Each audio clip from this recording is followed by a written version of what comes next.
News पहुंचाएगा हर खबर आप तक। जी नाज़रीन, मैं हूं आपका मेज़बान असलम खान और आप देख रहे हैं CNBC। आज मेरे साथ वो शख्सियत मौजूद है, सैयद मुमताज़ अली गाज़ी इनका नाम है और गाज़ी बिल्डर के नाम से इन्होंने अपने आप को मुतारिफ़ कराया कराची शहर के अंदर। और एक चीज़ बताता चलूँ कि ये वो बिल्डर्स हैं जिन्होंने पाकिस्तान के लिए काम करा, पाकिस्तानी कौम के लिए काम किया और आशियाने बना कर गरीब और अमीरों को, तमाम लोगों को दिए। जिस तरीके लोग अपने घरों में आराम से रह रहे हैं, और एक बिल्डिंग नहीं कई प्रोजेक्ट इन्होंने लॉन्च किए। और उस प्रोजेक्ट से अगर मैं बात करूं, पाकिस्तान को भी बड़ा फ़ायदा हुआ, पाकिस्तानी हुकूमत को बड़ा फ़ायदा हुआ और इस कौम को बड़ा फ़ायदा हुआ, क्योंकि टैक्स देते हैं एक एक चीज़ का। लेकिन अफसोस की बात है आज हाजी साहब के साथ क्या हुआ, आज इन्हीं की ज़ुबानी सुनाऊंगा कि असल कहानी क्या, इनके साथ प्रॉब्लम क्या, ये ख़ुद बताएंगे कि असल मसला क्या। वालेकुम अस्सलाम वरहमतुल्लाहि वबरकातुहू। हज़रत ये तकरीबन 2018 में हमारी ज़मीन जो है, बल्कि ये तो 92 से जगह थी। 92 में इस पे प्रोजेक्ट अनाउंस किया था A1 सिटी के नाम से मियारी बिल्डर प्राइवेट लिमिटेड ने। उन्होंने ये ज़मीन ली थी सुल्तानाबाद कोऑपरेटिव हाउसिंग सोसाइटी से, ठीक है। तो उसके बाद उनसे 98 में हमने ली ये ज़मीन, और लेने के बाद फिर हमने इसको काम शुरू किया।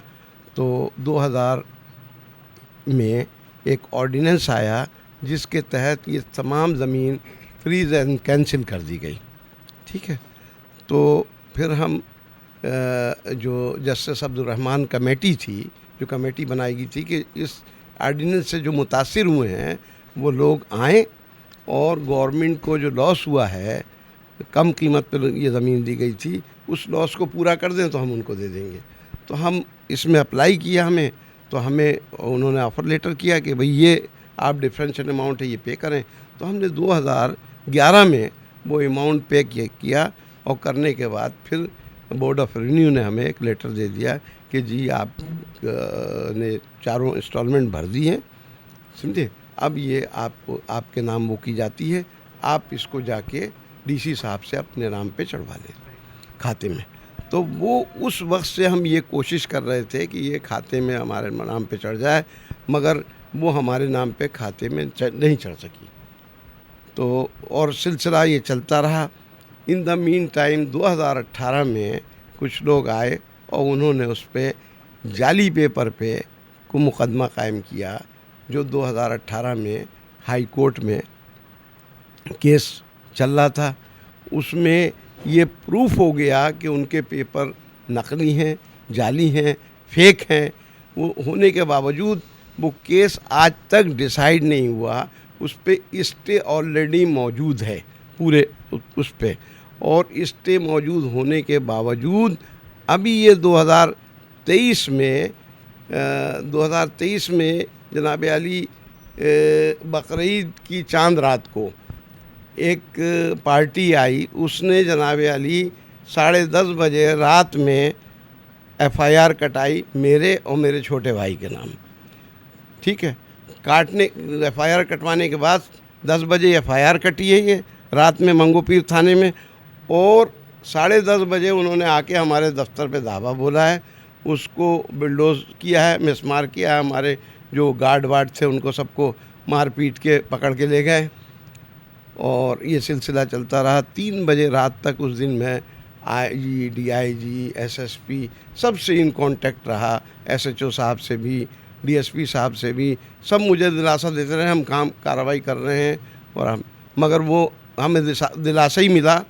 उसके बावजूद वो उन्होंने बाउंड्री बना ली, क्योंकि छुट्टी के। देखें, सवाल ये है कि आपने कहा कि हमने लीक कराई है वो कागज़, वो कौन लोग थे जिन्होंने आपकी FIR कटवाई, नंबर 1। दूसरे, वो कौन लोग थे जिन्होंने उस ज़मीन पे कब्ज़ा किया? वो उसमें एक सेठ नसीर साहब नाम का आदमी है, उसका जो मैनेजर है हाफिज़ दाऊद, उसने मेरी FIR कटवाई है, ठीक है ना। और उनके पीछे जो सुनने में आया वो बदनाम ज़माना जो अली हसन बरोही हैं, वो उसके पीछे हैं, उनका पीछे हाथ है, ठीक है ना। ये सुनी सुनाई बात है। लेकिन कंफर्म नहीं कह सकते हम, ये सुनी सुनाई बात है। और सिलसिला ये कि इतना बड़ा वो है कि हम 15 पे कॉल कर रहे हैं, हम डीआईजी साहब को लेटर दे रहे हैं, हम आबाद के मेंबर हैं। हमने आबाद के थ्रू जनरल आसिम मुनीर साहब को भी हमने एप्लीकेशन दिए, पैगाम पहुंचाया है। हमने यहाँ कोर कमांडर को भी एप्लीकेशन दी है, तो उनको भी हमने एप्लीकेशन दी है, मुतसिब आला को भी दी है। तमाम जगहों पे हमारी एप्लीकेशन अल्हम्दुलिल्लाह पड़ी हुई है, मगर कुछ अरसे के लिए वो रुकता है सिलसिला और फिर शुरू हो जाता है। तो अभी एक हफ्ते से दोबारा ये कहानी स्टार्ट हुई है, और स्टार्ट होने के बाद फिर उन्होंने वहाँ ज़मीन पे कंस्ट्रक्शन स्टार्ट की है। जबकि ये जो बिलावल साहब ने कमेटी बनाई हुई है, उसमें भी हमारा केस पुटअप है कमिश्नर साहब के पास, और उसकी हर हफ्ते हेयरिंग हो रही है। कमिश्नर साहब ने और कमेटी ने इसको एंटी करप्शन के हवाले किया था। एंटी करप्शन ने भी अपनी पूरी इंक्वायरी करके कमेटी को रिपोर्ट पेश कर दी है, मगर आज तक हमें उसका समझ में नहीं आ रहा कि वो किस किस्म की रिपोर्ट है और क्या सिलसिला है, कुछ नहीं। ठीक है, 2 नंबर के पेपर इस पे बनाए गए, जबकि हाई कोर्ट का स्टे है। 2018 में भी स्टे था, 2023 में भी स्टे है, फ़िलहाल भी इस पे स्टे मौजूद है। स्टे की मौजूदगी में उस पे फेक पेपर बनाए गए, और वो भी फेक पेपर वो हैं जो 30 साल लीज़ के पेपर थे। उनको किस तरीके से 99 करके उन्होंने वो किया है, ये अल्लाह ही बेहतर जानता है। जी आपके थे और हाँ, उनके 30 साल थे, हमारा 99 था, मगर उन्होंने अपने वाले 30 साल को भी किस तरीके से 99 बनाया, वो अल्लाह बेहतर जानता है। नाज़रीन, आपने देखा कि जिस तरीके से हाजी साहब ने बताया कि हर इदारे के अंदर हमने दरखास्तें दी, चाहे वो थाना हो, एंटी करप्शन हो, या कोई भी इदारा हो, लेकिन उसके बावजूद भी वहाँ पे अभी, अगर मैं आज की बात करूँ, 11 तारीख है 2026, आज भी काम हो रहा है इस टाइम ऑन द स्पॉट। बड़े अफसोस की बात है, ऑनर जो ओरिजिनल ओनर है वो घर बैठा हुआ है, लेकिन 2 नंबर लोग वहाँ पे काम कर रहे हैं जाली कागज़ बनाकर। क्या वो इदारे सो रहे हैं, उन्हें पता नहीं है? क्या तहकीकात नहीं कर सकते हैं? जब ये जाते हैं क्या वो दिखाते भी हैं? और आप अभी देख भी रहे होंगे स्क्रीन पे कि तमाम कागज़ उस ज़मीन पे जहाँ काम हो रहा, वो भी आप स्क्रीन पे देख रहे हैं। जो इनके कागज़ हैं वो भी आप स्क्रीन पे दे रहे हैं। एक एक चीज़ इनके पास मौजूद है। 2013, 2018, 2022 तमाम चीज़, अब 2026 आ चुके हैं, लेकिन उसके बावजूद इन्हें उसका कब्ज़ा नहीं मिल रहा। आखिर वो कौन सी ताकतें हैं? बिलावल साहब, आपको सोचना चाहिए कि आपकी वालदा, आपके नाना का एक म्यार था, एक लोग उनको पहचानते इज़्ज़त की नज़र से, लेकिन आपको शायद मिसगाइड किया जा रहा, क्योंकि आपके नाम को बदनाम किया जा रहा। आपको सोचना चाहिए, क्योंकि इसी तरीके से पाकिस्तान पीपल्स पार्टी आज कराची शहर में किस जगह बैठी हुई। लेकिन आपको एक बात सोचना चाहिए कि एक नौजवान है, और आखिर लोगों के साथ हो क्या रहा, कौन कर रहा? क्या कोई बाहर से कोई मखलूब नहीं कर रही? ये हुकूमत आपकी है, क्योंकि अफसोस के साथ तनकीद आप पे होगी, इसलिए कि आप हुकूमत में बैठे हुए, आपसे सीट पे बैठे हुए, आपके लोग बैठे हुए। तो आपको चाहिए इसकी इंक्वायरी कराएं और उन लोगों को गिरफ़्तार करें जो कि 2 नंबर तरीके से काम करें। और एक मसला नहीं, इस कराची शहर के अंदर, अगर मैं सरजानी के अंदर जाऊँ या बल्दिया के अंदर जाऊँ या कहीं भी कोरंगी में जाऊँ, हर जगह ये मसला चल रहा। जो बेचारा जायज़ है वो घर बैठा हुआ, नाजायज़ आराम से ऐश कर रहा। आखिर कब तक इस तरीके से होगा और कौन सुनेगा इसके पर? तो हाजी साहब क्या कहेंगे, फिर फरियाद क्या करेंगे? भाई, हम खुसूसी तौर पे जनाब जनरल आसिम मुनीर साहब से रिक्वेस्ट करते हैं कि हमारी एप्लीकेशन आप तक पहुंची। आप कराची आए थे, हमारे चेयरमैन आबाद में हसन बख्शी साहब ने आपको सारी चीज़ें बताई थी, ठीक है। और जनाब अली, ये जो कमेटी बिलावल साहब ने बनाई है, उनको भी रिक्वेस्ट करता हूँ कि उस कमेटी में भी हमारे चेयरमैन साहब ने अप्रोच किया है। केस कमेटी में चल रहा है ऑलरेडी, मगर अभी रिज़ल्ट हमें कुछ नहीं मिल रहा। हम गुजारिश करेंगे कि जो हक़ है उसका साथ दिया जाए और इंसाफ का बोलबाला किया जाए। अच्छा, अभी जब काम हो रहा है 11 बल्कि 10 तारीख 9 तारीख को काम हुआ है, उसके बाद आपने कोई राब्ता किया पुलिस से कि यार ये काम क्यों हो रहा, क्यों कर रहा है? सल राब्ता किया है हजरत।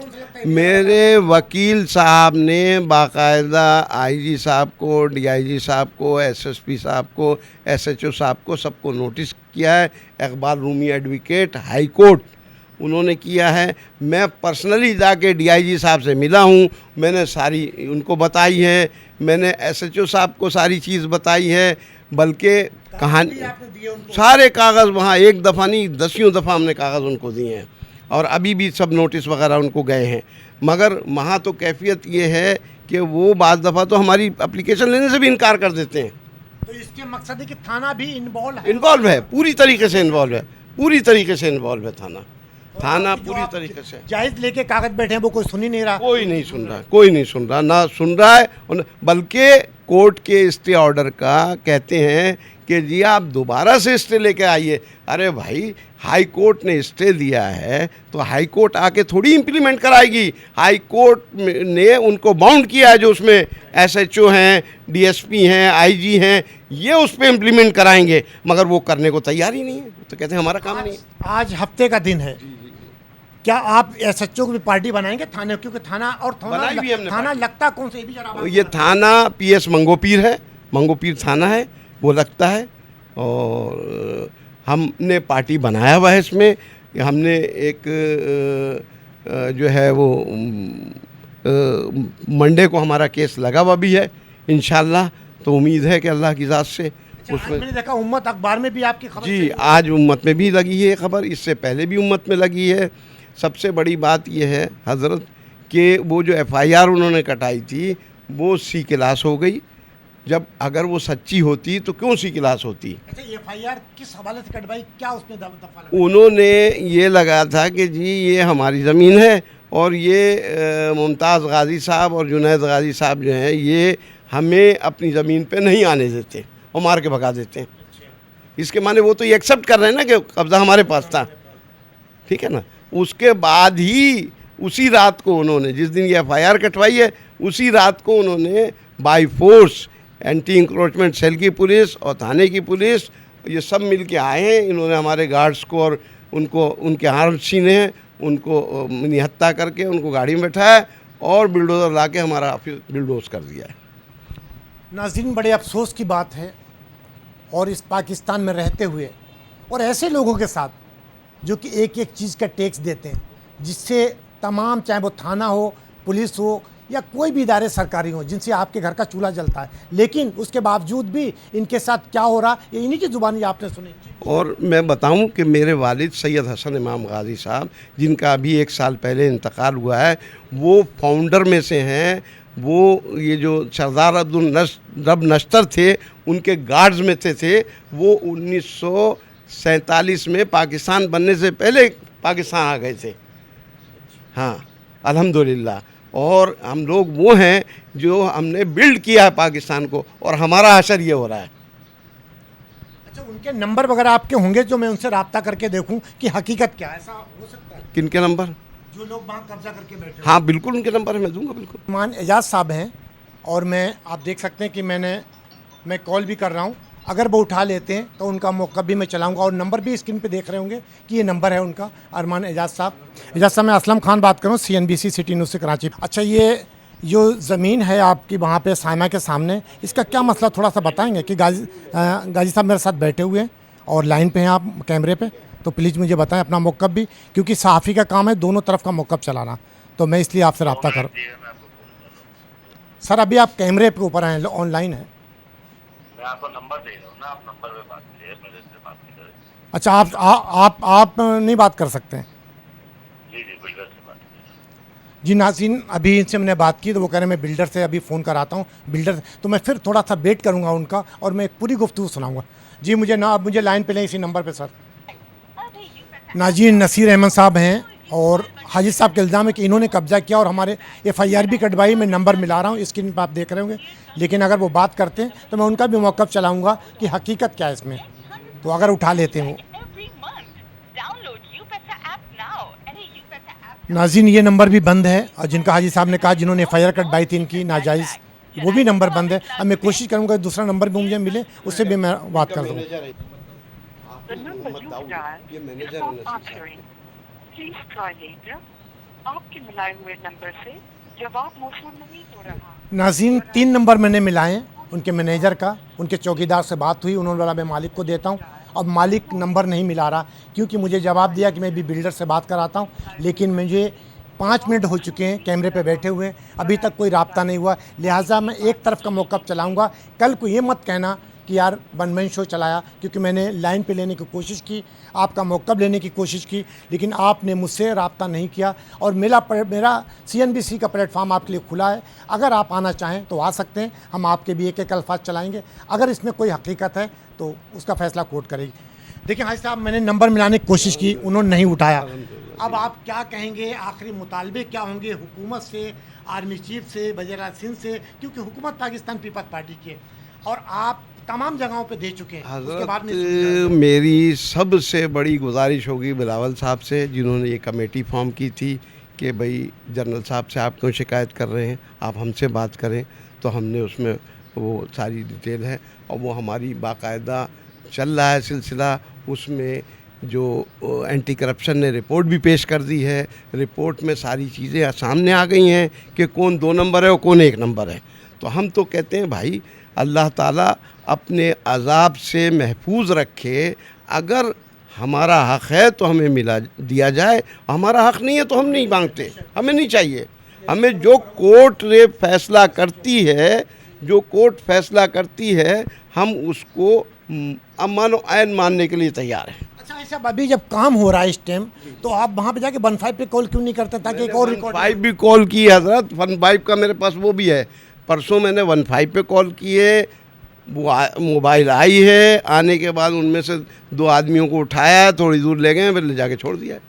अच्छा। हाँ, बाकायदा मेरे पास कंप्लेन नंबर है, मैं आपको दे दूंगा। नाज़रीन, आपने सुना कि जब वहाँ पे काम हो रहा और 15 का मकसद होता आना, और आई भी, और 2 आदमियों को लेकर गए और थोड़ी दूर जाकर छोड़ दिया। आखिर उनको ले जाने का मकसद क्या था, फिर उनको छोड़ने का मकसद क्या था? तो कुछ ना कुछ तो दाल में काला है, क्योंकि इसमें पुलिस इन्वॉल्व है। माजरत के साथ मुझे आपका नाम लेना पड़ रहा है, सच्चो आप भी इन्वॉल्व हैं। अगर इन्वॉल्व नहीं है तो दोनों पार्टियों को बैठाएं, इनकी बात सुने और जो हकीकत फैसला है वो करें, क्योंकि इनके पास कोर्ट के आर्डर हैं, इनके पास स्टे है, उसके बाद भी काम हो रहा। इनके पास 99 साल की लीज़ है, तमाम कागज़ हैं जो आप अभी स्क्रीन पे देख रहे होंगे, एक एक कागज़ चल रहा है यहाँ पे स्क्रीन पे, और इनकी गुफ्तगू भी चल रही। तो इसमें हकीकत क्या है, इसका फ़ैसला अदालत करेगी। इंशाल्लाह कल किसी और नए मौजू और नए मेहमान के साथ आपसे मुलाकात होगी। जब तक अपने मेज़बान असलम खान को इजाज़त दीजिए। अल्लाह हाफिज़। पाकिस्तान जिंदाबाद। इस वीडियो को लाइक करें, हमारे चैनल को सब्सक्राइब कर बेल आइकन जरूर प्रेस करें हमारी न्यू वीडियो सबसे पहले देखने के लिए।